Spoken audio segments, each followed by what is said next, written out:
Hello, my name's Jake. And my name's Stephen. So we're here today to talk about the network that we've created. So we've created a network that allows for the use of business connections and guest connections. So firstly we have a wired connection which is set up through a LAN. We have a wireless connection which is set up through Opt1. So this allows the access of clients to the access point, which is a physical piece of hardware which originally was a Netgear router, but we configured it to the access point mode.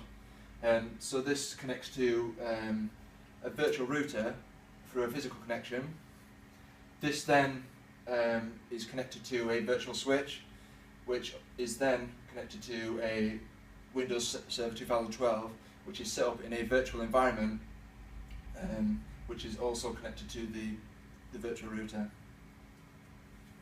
The Windows Server has Active Directory installed on. This allows users and groups to be created. The DHCP server has also been installed on the Windows Server. This helps assign IP addresses to both the wired side and the wireless side. 192.168.2 will be assigned to the wired, and 192.168.1 will be assigned to the wireless side. DNS has also been installed so that the clients have a user-friendly ID. MPS has also been installed so that a Radius client can be used for wireless and wired clients to connect. A certificate authority has also been installed. This is a public key certificate that will be assigned when a client successfully logs on.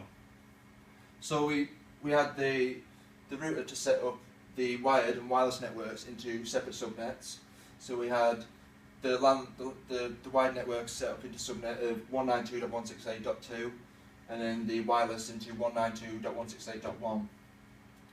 So for clients to connect to the network, we had a business connection and also we had a guest connection. So the business connection was on the 2.4 GHz frequency, and the guest was on the 5 GHz frequency.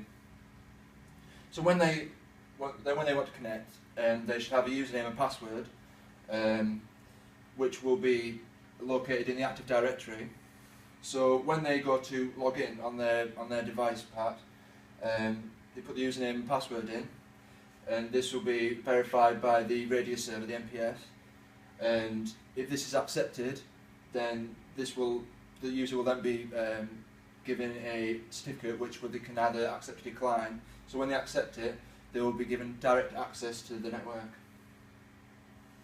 So once the users have access to the network, we set up certain firewall permissions on the virtual router. So the router that we had was an open source piece of software which was called pfSense. And within this we created a firewall.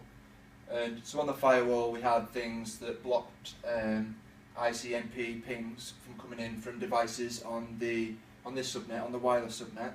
So if a client was perhaps wanting to send lots of pings towards the router, these would all be declined. Also we had URL filtering. So if the client perhaps wanted to look at gambling websites, they wanted to look at pornography, they'd get a notification that the access was denied from this. This was on both the wired and the wireless side of the network. So now we're going to show you how this network is going to be implemented and put into practice. The Active Directory shows that the user test has been added. Within this, the properties show that test is a member of Nutty Group.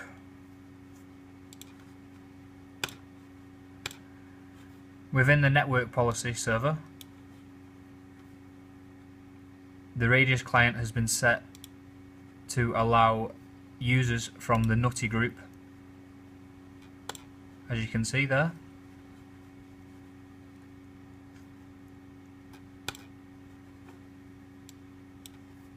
On the server, certificate authority has also been installed with various certificates for when the user is accepted.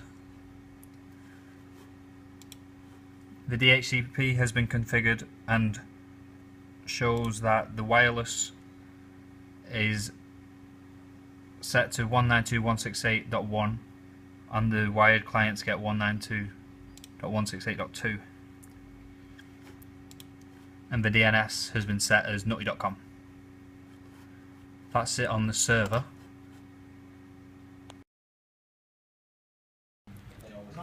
Here is the virtual router that we used, pfSense. As you can see, we assigned the interfaces WAN, LAN and opt. The WAN is the internet, the LAN is the wired network, and the opt is the wireless network. So now we're going to be logging into the pfSense router.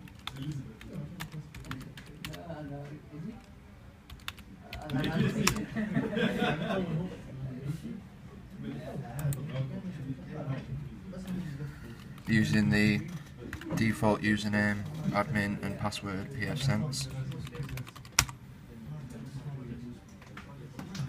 Here is the dashboard of pfSense.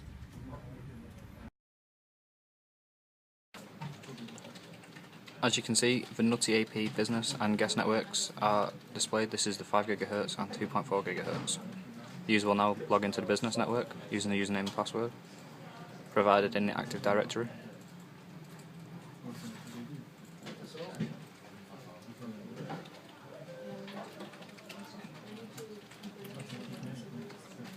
The user will now join, and the Radius server has picked up a request and challenge, and the certificate has been sent to the user. The user will now accept this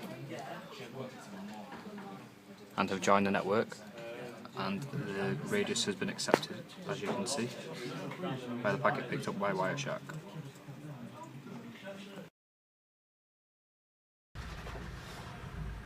So now we're going to demonstrate how we can block pings being sent from the wireless network across to the wired network. So here we have ICMP pings. To block pings, disabled. So we should be able to allow to send pings, as we're going to show you now. So this is attempting to ping the Windows server from the phone, which is allowing pings across. So now we're going to enable this command so that pings are going to be blocked.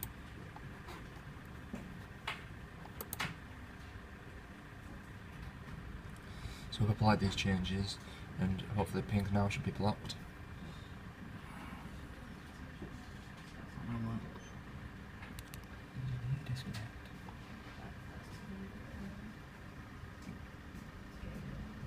This is showing that now, after the changes have been applied, that pings are now being blocked from the Windows, from the wired network when being sent from the wireless network.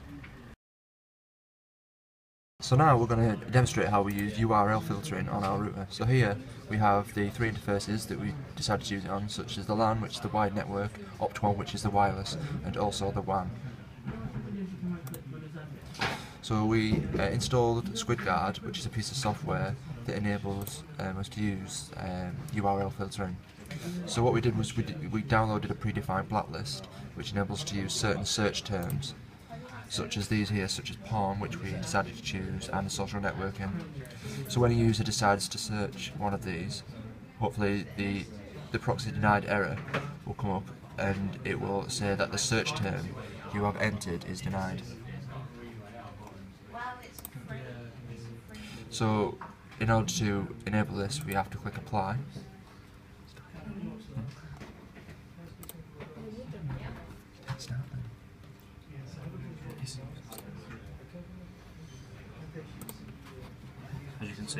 As you can see that SquidGuard has been initialized.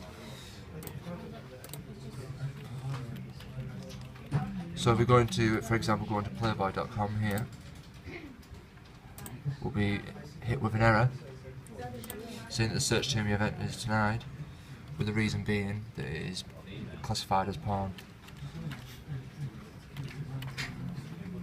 So now we're going to go on a social networking site, and this has also been denied because it's classified as a social networking site.